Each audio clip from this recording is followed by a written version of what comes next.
Today I want to talk to you about electoral rules.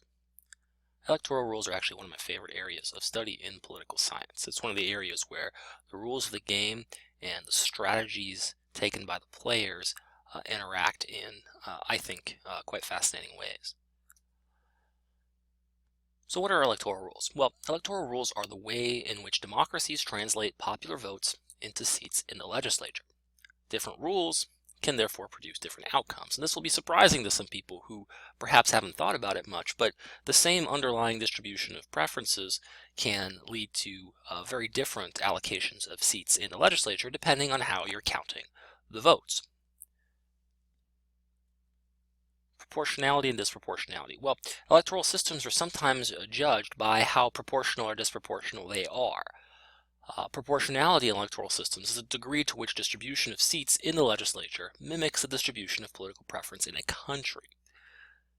Proportionality in this instance is about the representation of public opinion, not the representation of demographic, ethnic, or gender groups. So what is represented is what you believe, not who you are in the case of proportionality. So when we say that a system is roughly proportional, we say that 20% of political opinion got roughly 20% of the seats in the legislature. And any deviation from that will be treated as different degrees of disproportionality.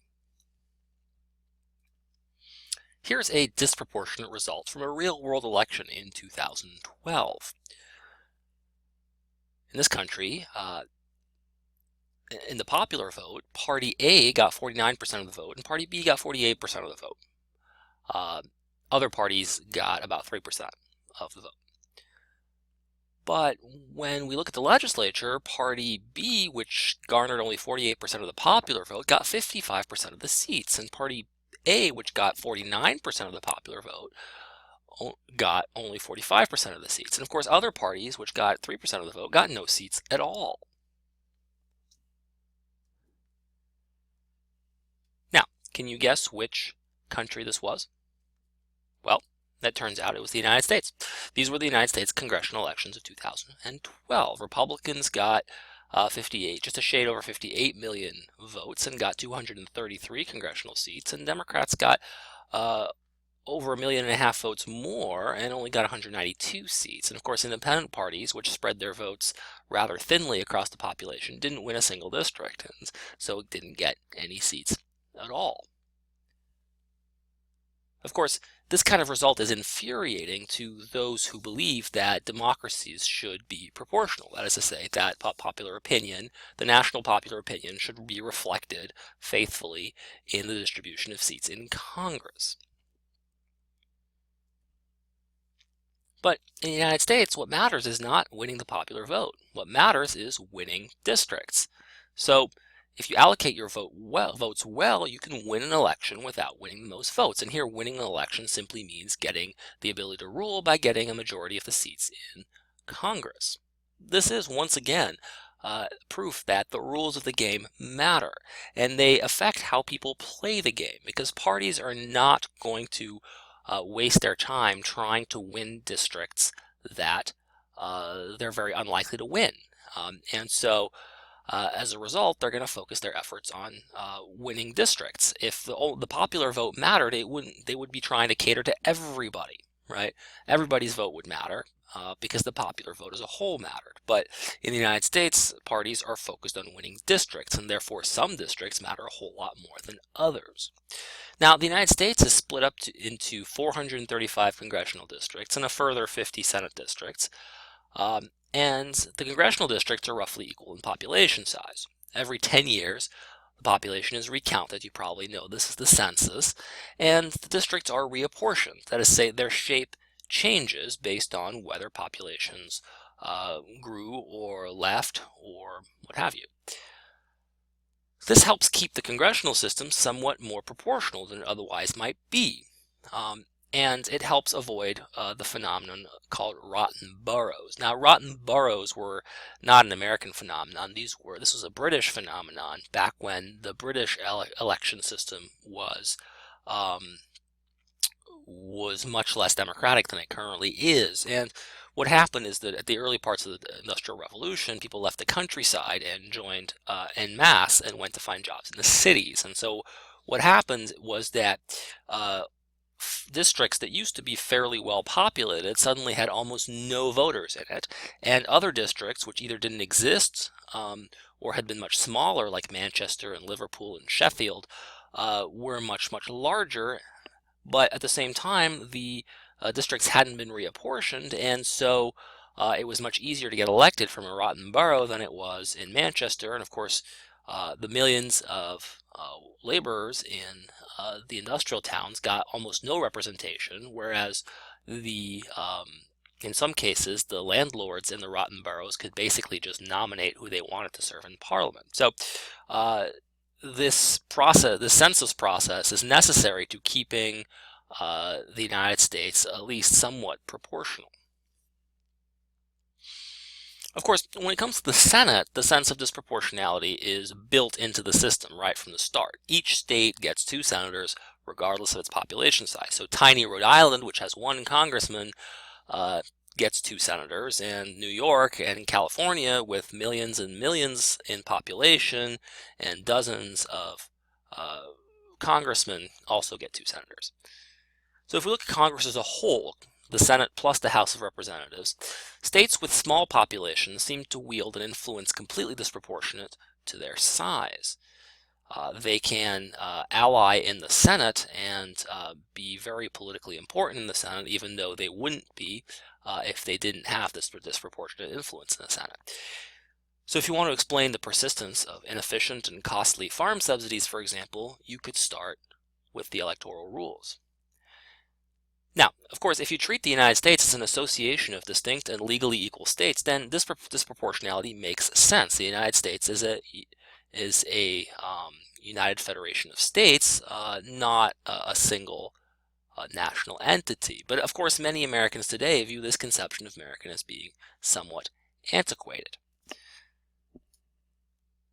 Now, let's talk about the electoral rules within the districts.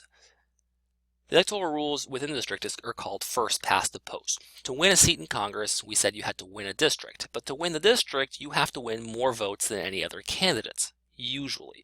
This is called the plurality rule. Some districts in Louisiana have actually a majority rule, where basically the candidate who wins has to actually win over 50% of the vote in order to get the seat. And if no candidate gets 50% of the vote, or more than 50% of the vote, then a runoff election occurs. A second election occurs between the top 2 vote getters, and those top 2 vote getters will run, and if there's only 2 vote getters, then presumably someone's going to win. So districts are either plurality rule or majority rule, and they're mostly plurality rule. And this is why it's called first past the post. It's means the first person or the top vote getter wins everything. In fact, sometimes the system is called winner take all as well. So you have to win a district, but you don't have to win by much. And this is how the United States and other countries where there's a first past the post system, like the United Kingdom, sometimes get disproportionate results. It gets disproportionate results because a party can win lots of districts narrowly and lose lots of other districts by a landslide and still get more seats, even though they got fewer votes overall. So the distribution of the votes is at least as important as the total number of votes in a system where first past the post is used. Now,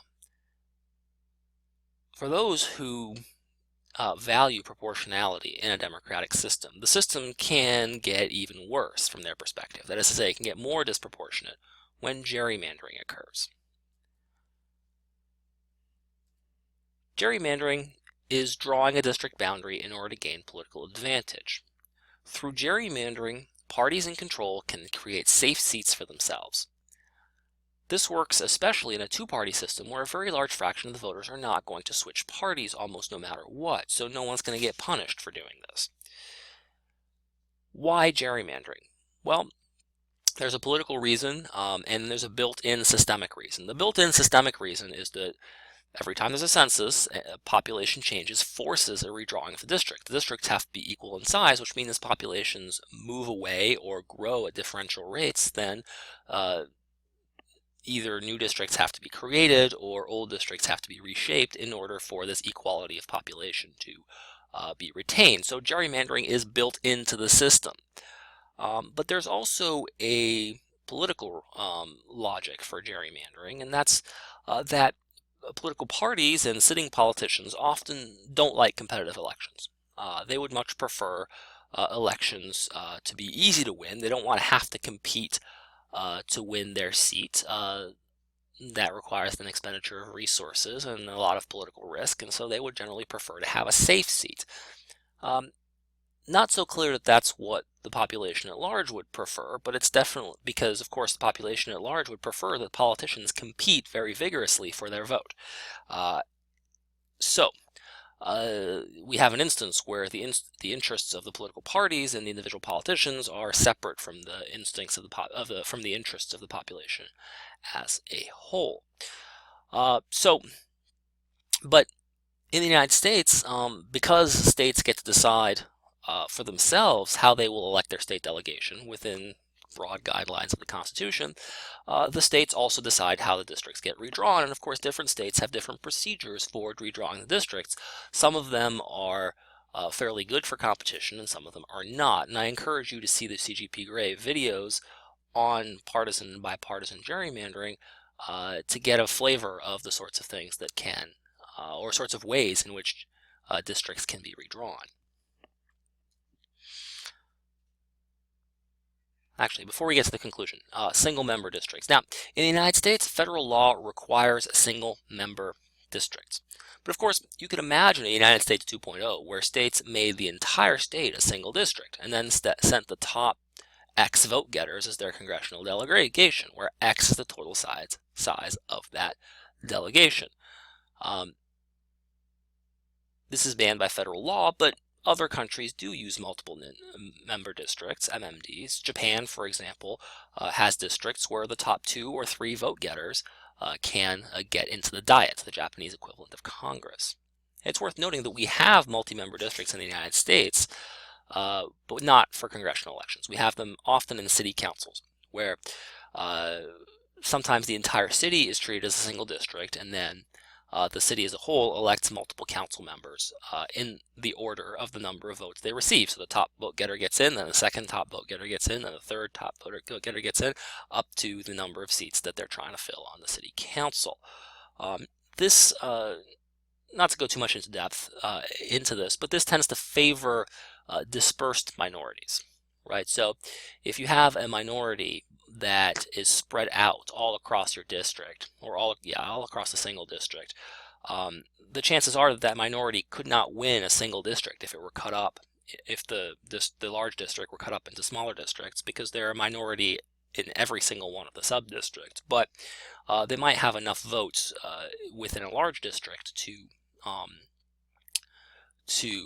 get seats, or to get a seat. And so traditionally, African Americans, Asian Americans, and other minorities that might not be concentrated but more dispersed across cities and states probably benefit from, probably get more representation with MMDs than SMDs. And generally speaking, MMDs are more proportional than SMDs. Okay, so let's conclude. In the United States, to get elected to Congress, you have to win a plurality or a majority of the votes in a district. The U.S. is therefore classified as a single-member district, first past the post system, or SMD FPTP for short. This leaves open the possibility of disproportional outcomes and the continuous threat of gerrymandering. As we will see in subsequent lectures, these are not the only consequences of this particular set of electoral rules for the behavior of politicians, voters, and political parties. There are, however, other ways of filling seats in the legislature, which create different sorts of incentives for our strategic politicians and parties, and this will be the topic for our next lecture.